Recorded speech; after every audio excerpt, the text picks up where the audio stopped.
یہ سب جانتے ہیں, میں ان کے ساتھ میٹنگز میں بیٹھتا ہوں, ہمارا اختلاف رائے ہوتا ہے, سیاست میں ہوتا ہے.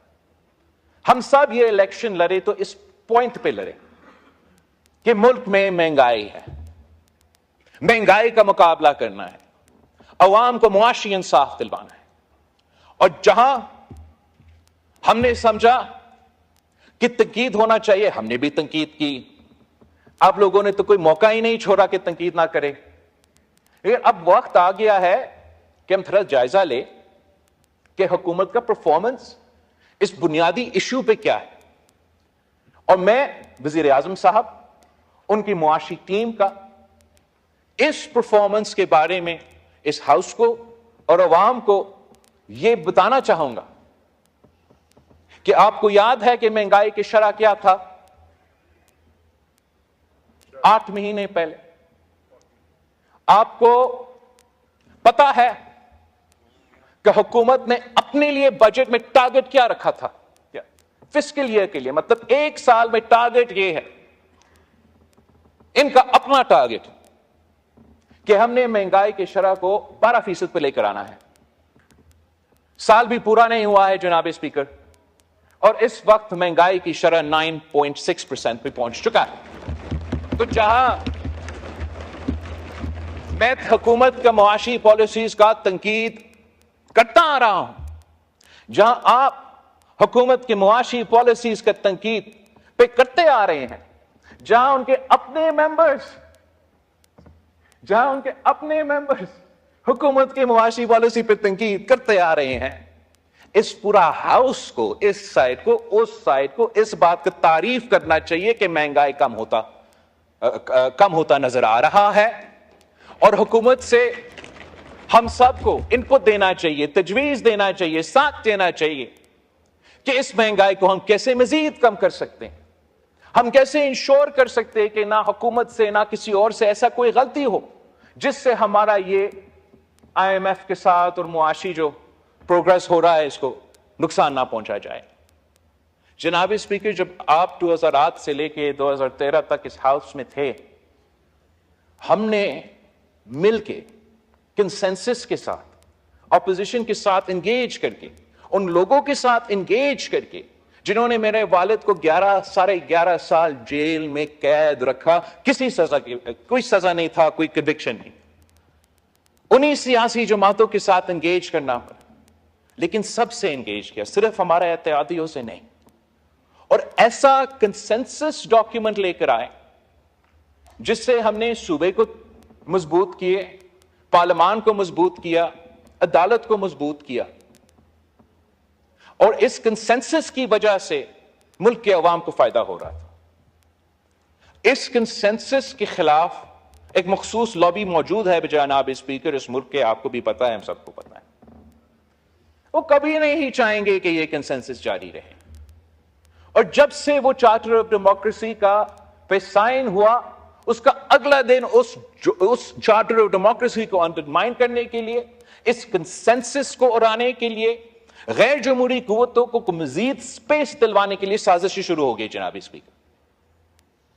ایک سازش اس صورت میں, افتخار چودھری کی صورت میں, دوسری کسی ایک سیاسی جماعت کو خاص طور پہ انٹیلیجنس اداروں کے افسران نے سپورٹ کر کے, بلڈ کر کے ہمارا سیاسی نظام کو اس پوائنٹ پہ پہنچایا ہے جناب اسپیکر کہ جب پہلے ہمارے سیاسی اختلافات ہوتے تھے مگر ہم آپس میں قومی مفاد کے ایشوز میں, عوام کے مفاد کے ایشوز میں, آئین, جمہوریت, پارلیمان کی بالادستی, انصاف دلوانے کے ایشوز پہ ہم آپس پہ بات کرتے تھے.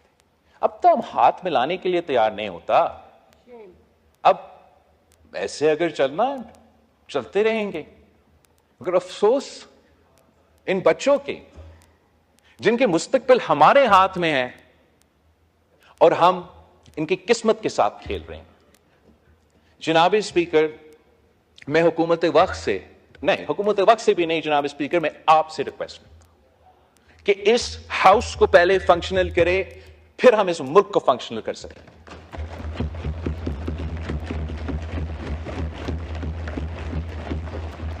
ہمارا جو سیاست ہے, ہمارا جو کیسز ہے, ہمارا جو ایشوز ہے, وہ ہم دیکھ لیں گے.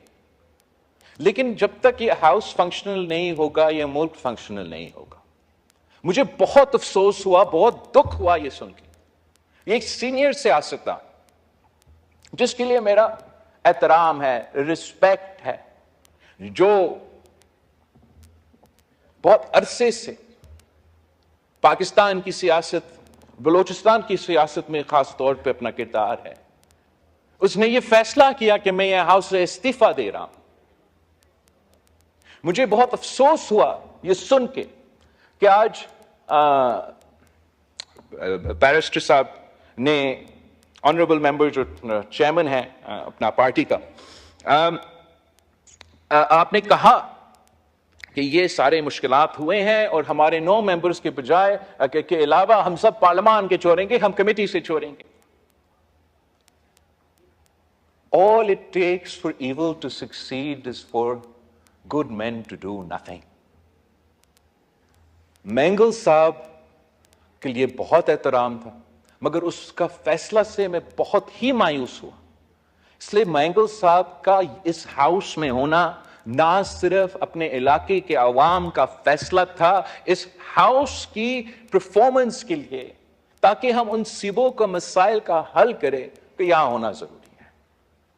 اور آپ کی جماعت کے بارے میں، آپ کے سابق وزیر اعظم کے کردار، حکومت میں پالیسیز کے بارے میں تنقید کرتا رہوں گا. ہم آپس پہ اس پہ تو پتہ نہیں بہت لمبے عرصے ہم اس پہ اختلاف کرتے رہیں گے، مگر آپ اسمبلی نہ چھوڑیں، آپ اپنا کمیٹیز نہ چھوڑیں، اب آئے، بات کریں، کنٹریبیوٹ کریں، تنقید کریں، لیکن ذمہ داری اپنائیں. جو لوگ نہیں چاہتے ہیں کہ آپ اس اسمبلی پہ ہوں، وہ تو خوش ہوں گے کہ آپ نکلے. یاد ہوگا آپ کو، میں یاد دلواتا ہوں، میں کہتا رہا، پی ڈی ایم کا حکومت جب آیا، میں کہتا رہا نہ چھوڑے، نہ چھوڑے نیشنل اسمبلی، نہ چھوڑے پروونشل اسمبلیز. ضد تھا، جوش تھا، جذبہ تھا، کیا جو کرنا تھا. اب وہ خود بھگت رہے ہیں، وہ تو ان کی اپنی ایشو ہے، مگر ملک بھی بھگت رہا ہے جناب. اس بھی آپ ایسا کمیٹی بنائیں جو ہائی پاور کمیٹی ہو، جو ہمیں تجویز دیں، جو آپ کو تجویز دیں، جو نیشنل اسمبلی کو تجویز دیں کہ اس ہاؤس کو ہم کیسے فعال کر سکتے ہیں. ہم اس ہاؤس میں جو لوگ موجود ہیں، ہم مل کے جو بھی فیصلہ کرنا چاہتے ہیں ہم کر سکتے ہیں. قانون بنانا ہمارا کام ہے، رولز بنانا ہمارا کام ہے، ماحول بنانا بھی ہمارا کام ہے. میرا ریکویسٹ ہے کہ ایسا کمیٹی بنائیں جس میں تمام جماعتوں کا نمائندگی ہو، اور وہ جماعت بھی جو حکومت وقت شاید پسند نہیں کرتے، اب ان کا انپٹ سنیں، ان کا بھی ایک موقف ہوگا، تجویز ہوگا، جس پہ ہم سب سمجھتے ہیں کہ یہ بہتر تجویز ہے، ہم ماننے کے لیے تیار ہوں گے. امید میں یہ بھی رکھوں گا کہ اگر ہمارا کوئی اچھا تجویز ہے، یہ لوگ بھی مانیں گے. مگر اس چیپٹر کو ہمیں اینڈ کرنا پڑے گا جناب اسپیکر. جلد سے ہم کریں گے، جلد سے وہ کریں گے، باہر کا تماشا باہر کا تماشا رہے گا. پارلیمان کی بالادستی کے لیے، آئین کی بالادستی کے لیے، جمہوریت کے لیے کو چلانے کے لیے، تاکہ ہم وہ کام کریں کہ ہم عوام کے معاشی مسائل حل کریں، عوام کو تحفظ دلوائے، عوام کو انصاف دلوائے، عوام کو ان کو حق دلوائے، وہ کام ہم شروع کریں. جناب اسپیکر، میں آپ کا بہت شکر گزار